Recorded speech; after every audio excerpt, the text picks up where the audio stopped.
Why do we insist on repeating the same mistake even though we know what is destroying us? Is it a lack of control or something deeper and invisible that drives us without us realizing? Vicious circles don't start with a bang, but a whisper. They are silent, barely noticeable, and disguise themselves as small, harmless decisions. Maybe you recognize yourself in one of these moments: a glass of wine to relieve tension after a stressful day, a few hours on social media to distract your mind, or an extra sweet treat that promises a moment of comfort. None of this seems big enough to set alarm bells ringing until it becomes these behaviors initially provide relief. It's like putting out a fire with a bucket of water quickly and effectively. But what starts as a temporary solution soon becomes a habit, and the habit in turn becomes a routine. The immediate pleasure gives way to a persistent need, as if something more powerful is now in control. What few people realize is that addiction, in whatever form, does not arise from moral weakness. It does not arise simply because someone not strong enough to resist. In fact, addiction is a desperate attempt to solve something bigger, something hidden. But what would that be? That is an uncomfortable question, and that is why so many shy away from dealing with it. Because if we look closely, we realize that the vicious cycle is more than a repetition of harmful actions. It is a reflection of a deeper pain, of an endless search for meaning. These cycles trap us because they offer us something we desperately want: relief, control, escape. They arise as a reaction to an emotional discomfort that we can't name. Maybe it's fear, sadness, loneliness, or maybe it's that stillness doctrine you feel in moments when everything around you seems perfectly normal, but something inside you is screaming, Carl. Jung, one of the great names in psychology, said that every addiction is ultimately a substitute for something missing in the soul, meaning that the behavior itself, be it drinking to procrastinating, engaging in shopping sprees, or wallowing in toxic relationships, is just the tip of the iceberg. The real problem lies beneath the surface that's why it's so difficult to break vicious cycles. It's not just about conscious choices. It's about our most basic instincts, shaped by years of conditioning and often traumatic experiences. It's like the brain creates shortcuts that are easier and easier to follow. What started as an option becomes a compulsion. Science explains that over time, these behaviors change the chemistry of the brain. The reward system that is supposed to motivate us to pursue good things like human connection, success, or moments of peace is hijacked. This is why social media, shopping for alcohol, or anything else that offers instant gratification can become so attractive. They trigger these connections. They give us the quick pleasure we seek. But they come at a price. Therein lies the paradox. The same behavior that seems to temporarily relieve us becomes a source of long-term suffering. It's like drinking salt water to quench your thirst. The need increases and the solution only exacerbates the problem. But there is something more worrying: that we live in a society that not only accepts these cycles, but encourages them. Consumer culture, for example, feeds on our desire to fill the void. Advertising, technology, and even social pressure constantly push us to believe that something external can save us. That new purchase that I like on social media, or that particular habit, will bring the happiness we so desperately seek. But does it? Gabor Maté, author of The Kingdom of Hungry Ghosts, explores this dynamic in depth. He argues that every addiction, whether severe or mild, is essentially an attempt to escape pain. We are not just seeking pleasure, but that is why vicious circles have such a strong attraction. They numb something we find unbearable, even if it is only temporary. And here is the question that provokes us. What exactly do we want to avoid? Every person caught in a vicious circle carries a story within them. Perhaps it is the signs of a difficult childhood, an unresolved loss or trauma that has shaped their perception of themselves and the world. Or perhaps it is simply the accumulated burden of living in a society that constantly tells us we are never enough. Whatever the origin, the result is the same. Instead of facing what is hurting us, we look for relief in behaviors that in the long run only intensify our pain, and then the cycle continues. The big question is there a way out? This is the provocation that moves us forward, Because if the vicious cycle reflects something deeper, then maybe the solution is not to simply stop the behavior. Maybe we need to look inward and see what is causing the void we are trying to fill. But looking inward is not easy. It is uncomfortably painful and requires courage, at least in the short term. It is easier to continue on the same path with the habits we already know, even if we know they are leading us into the abyss. But for those who choose this journey, the promise is clear: the cycle can be broken. What are we really trying to avoid if we are seeking this temporary relief? Is there a way to meet it without falling back into the same cycle? Get ready, because the answers are closer than you think. Why do some people seem to get caught in an endless cycle while others seem to get caught in an endless cycle? Endless cycle while others almost miraculously escape. The same temptations, is it just luck, or is there something much deeper that shapes our behavior? Addiction is like a puzzle from the outside. It seems like a series of wrong choices that lead to predictable consequences. But when we look closer, we discover that it is more like a maze whose roots are deeply intertwined in our minds. It's not just about the substance or behavior that holds someone back. It's about what they represent. Think of a person who grew up in a home full of love and emotional security. Love and emotional security. When that person faces challenges, they may have a solid foundation to deal with them. Now imagine someone who, as a child, felt invisibly unheard or emotionally isolated. This lesson that starts early doesn't go away over time. It just changes shape and becomes the foundation for cycles that at first glance seem incomprehensible. Trauma is often the hidden core of many addictions, not just the obvious traumas like physical abuse or extreme loss, but also the silent traumas of growing up and being a child.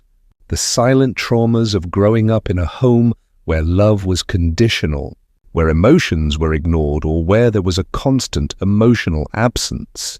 These experiences leave deep scars that shape the brain in unique ways. Gabor Maté, author and addiction research expert, explains that these emotional wounds cause an imbalance in the brain's reward system. In other words, when someone suffering from this pain finds something that provides relief, even if only temporarily, their brain interprets this as a vital need. It is not just a desire, it's a cry for survival. But how does this manifest itself in everyday life? Imagine Mariana, even as a child, she felt she had to be perfect to attract attention. Good grades, a flawless smile, no mistakes in the eyes of others. She was the model of success. But inside there was a constant feeling of being taught as an adult. She discovered she could silence this discomfort by immersing herself in her work. At first it was productive, but as time went on, overtime was no longer an option but a compulsion. Mariana didn't realize she was trapped. Who could eventually judge her for working too much? But like any other addiction, her need to avoid emotional discomfort gradually took its toll. She withdrew from her friends, lost the ability to rest, and although she achieved professional goals, she never felt satisfied. Now think of Peter. Pedro had a very different childhood. He grew up in a chaotic environment where every day was a struggle. His youth was characterized by small reliefs. The first sips of alcohol made him forget for a few moments the crushing pressure of his reality. He told himself he could stop at any time, but what started as an escape became his new reality. Two completely different stories, but with the same common denominator, both trying to fill a void. This is the uncomfortable truth we often ignore about addiction. It is not a pleasure addiction, it is an attempt to escape pain. The problem is that it creates new wounds instead of healing. The psychiatrist Carl Jung believes that addiction is an unconscious attempt to find a deeper meaning. For him, addictions were like a failed substitute for a true connection, be it with other people, with themselves, or with something greater. For this reason, many people fall into these cycles because in a disconnected world, addiction promises something we all want: belonging, peace, relief. And it is this promise that makes it so dangerous. When you feel something is missing, it is easy to take shortcuts. The problem is that these shortcuts come at a cost.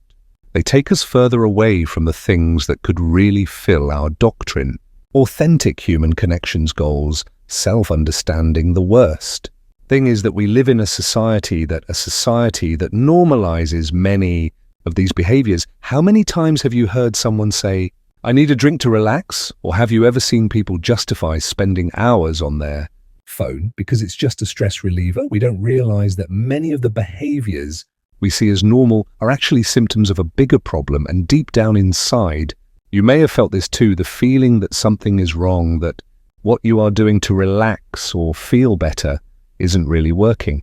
And most importantly, you don't know exactly where to go with change. You don't know exactly where to start with change, but here is the most important point. There is a way out. Recognizing that you are stuck in a cycle is not a weakness. It is the first step to breaking it. It is not easy. It takes courage to look inside and face what you have been avoiding for so long.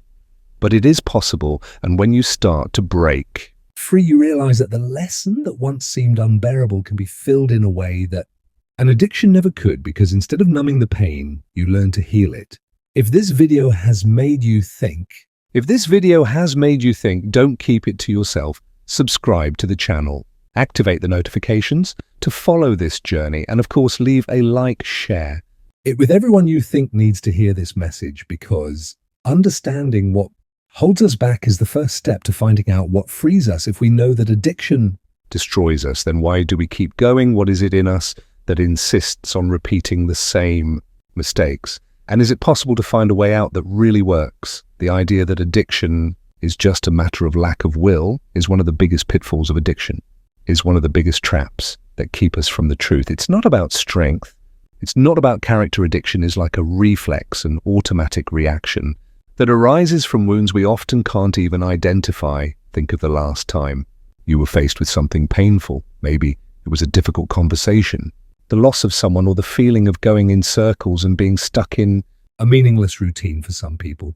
This discomfort is temporary, but for others, it remains like a constant weight. What makes this difference? Carl Jung said addiction is an icky attempt to find what is missing. He described that all destructive behavior is at its core an unconscious search for meaning, connection, or healing. And here lies the great irony. Even when behavior causes pain, it remains the only way the mind finds to deal with suffering that is seemingly impossible. To bear it is like building a bridge that takes you right over the abyss. You know, you shouldn't do it, but you can't stop because no other way is visible. But what creates this need? Why does the pain seem so unbearable that we can't stop? So unbearable that we would rather lose ourselves in the addiction than face it? The answer often lies in what science calls implicit emotional memories. They are fragments of past experiences that shape our feelings in the present, even if we are not aware of them. Imagine someone who grew up being told they were never good enough. Maybe that person, now grown up, doesn't even remember those words, but carries a constant feeling of inadequacy. And how do you escape something you can't see? This explains why so many addictions are accompanied by a sense of teaching. Addictions come with a sense of doctrine. No matter how many times they seek relief, it never stops, because it is not about the behavior itself, but what it represents. And worse, the more they try to fill that void with shortcuts, the deeper it gets. The psychiatrist Gabor Maté defines addiction as any behavior that a person cannot control, even though they know it is causing harm. For him, addiction is not about pleasure, but relief from pain, stress, anxiety, or a past that has never been fully left behind. But does that mean that we are doomed to repeat the same cycles forever? No, and this is the part that almost no one tells us. Our brain, no matter how damaged by vicious cycles, has a surprising ability to change. This ability, called neuroplasticity, means that we can create new pathways, new responses, and eventually a new relationship with ourselves. This process is not automatic. However, it requires something we often avoid facing. What we have been running from it is uncomfortable, it is confusing, and sometimes it is even painful, but it is the only way to break the cycle, the only way to break the cycle. And here is a secret search. As destructive as it may be, it is not the enemy. It is a message. It is telling you that something inside you needs attention. And the more you try to ignore this message, the louder it screams. So what can you do the first step? Seems simple but is ignored by many. Recognizing the pattern. Do not see the cycle as a personal failure, but as an attempt to deal with something you could not deal with. In other ways, this leads to the most important question: what's missing? Maybe it's a sense of belonging. Maybe it's the fear of failure. Or maybe it's that silent teaching you feel when no one is around. When you start to recognize what's behind the behavior, something magical happens. The cycle starts to lose momentum because instead of fighting it, you tackle the root of the problem. But like any journey, it needs support you often can't find on your own. Support groups, therapy, or even real contact with people who understand your pain can make a big difference. And here's the most important thing. It's never too late to start. Your brain, your mind, and your story are not frozen. You can change. And with that change comes the opportunity to free yourself. Have you ever wondered why some people are able to change while others are stuck in the same patterns? What do you discover about yourself that changes everything? The vicious circle is like an emotional labyrinth. Every decision seems to lead to the same result, an inevitable return to the starting point. You try to take a shortcut, but somehow you end up back where you started. It creates a crushing sense of helplessness that few realize. The cycle isn't just about repetition. It's a message your body and mind are sending that asks you to look deeper. And here's the uncomfortable truth: running away doesn't help. Every time you try to ignore or cover up the pain, it gets stronger. The way out is never on the surface. It's what you've been avoiding. A Harvard University study found that about 40% of our daily actions are determined by habits. This includes everything from the way we start our day to the automatic mechanisms we use to deal with discomfort. These habits are closely linked to the way our brain tries to conserve energy and protect us. But when these patterns are formed by fear or pain, they become invisible cages. Think of Mariana, a woman who for years used work as a refuge. She was always busy, always rushing from one task to the next, and considered her dedication a virtue. But deep down, work was her escape. It was where she could forget the memories of a childhood of constant rejection and criticism. She believed if she was productive enough, no one could question her worth, until her body started screaming. Insomnia, anxiety attacks, the constant feeling of being on the verge of collapse. She knew something was wrong, but she didn't know what until she literally and figuratively stopped running. She began to see the work wasn't the problem. It was her way of dealing with the feeling of never being enough. This story is not unique. Maybe, someone like this, maybe they are. When we talk about addictions, we easily think of drugs, alcohol, or gambling, but addiction has many faces: social media, food shopping, even perfectionism. What unites all these behaviors is the same mechanism. They are attempts to escape discomfort. Here's something that might ash you over in 2021. A global study showed that the average time people spend on social media is more than 2.5 hours a day. That may not seem like much at first glance, but added up, it's almost 40 days a year. Imagine the cumulative impact of that. Every scroll, every notification is like a microdose distraction, a temporary relief that disconnects us from what really matters. And the problem is not just wasted time, it is what is avoided in the process. So far, we have talked about how the vicious cycle is created and how it feeds off our attempts to escape. But what if you paused for a moment to think, what do you want to avoid? The pause is uncomfortable. I know, but it is crucial, because in that silence we start to hear what is really, here's something to think about, is the vicious cycle really trying to destroy us? Or is it a dysfunctional attempt to protect us? Gabor Maté, one of the greatest experts in addiction research, writes that the real solution to breaking the cycle starts with awareness. This means no longer seeing the addiction as an enemy, but treating it like a messenger. It tells you that something inside you needs attention. The key here is not willpower, it's compassion. It's about recognizing that the behavior, as dysfunctional as it may be, is born out of an attempt to deal with something much deeper. Think of John's story. He struggled with alcohol addiction for years. Every time I tried to stop, I felt like the world was falling apart. He felt incapacitated, defeated. But it wasn't until a support meeting that something changed. One of the participants asked, "What does alcohol do to you?" The question seemed absurd, but as he thought about it, John realized that alcohol gave him something he never had, a moment of peace, even if it was an illusion. It was the only way he knew to escape a mind that was always full of criticism and self-sabotage. The realization of this changed everything, because John stopped fighting the alcohol and started working on what was really hurting him, his relationship with himself. Few understand that quitting is not about stopping, it's about transformation. It's about understanding what the behavior represents and finding healthier ways to meet those needs. This could be therapy, where they can explore their memories and understand how these have shaped their patterns. It could be support groups where they discover that they are not alone, or even discover they are not alone, or even practices like meditation that help create space between impulse and action. And above all, it means patience, because the cycle did not happen overnight, and it will not be reversed immediately.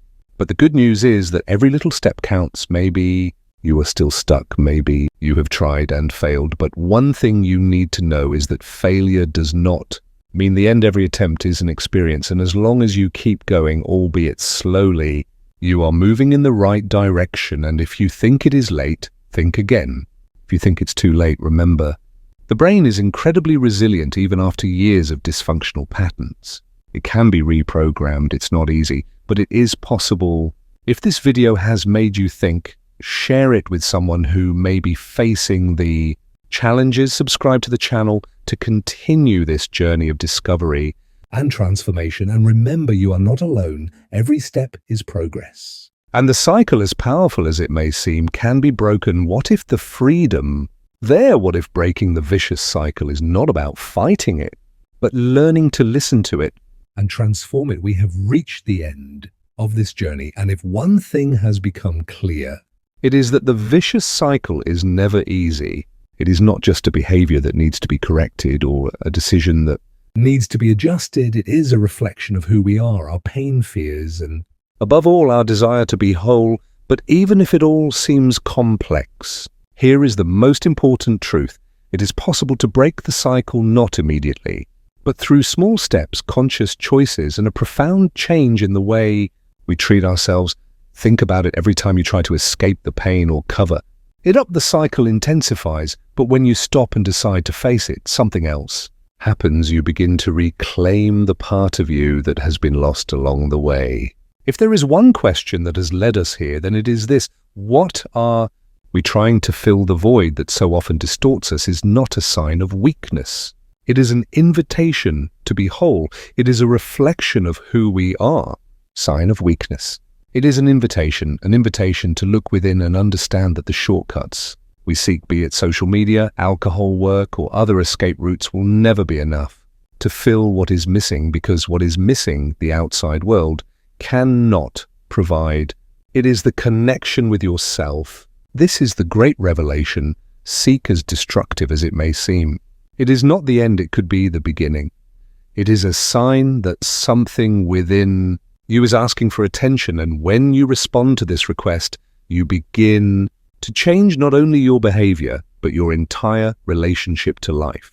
But your entire relationship with life. Imagine Laura, a woman who felt trapped in a cycle of toxic relationships for years. She believed the problem was always the other person, partners who didn't respond, hurt her emotionally, and never made her feel enough. But over time, Laura realized something painful. The problem wasn't just with the other person.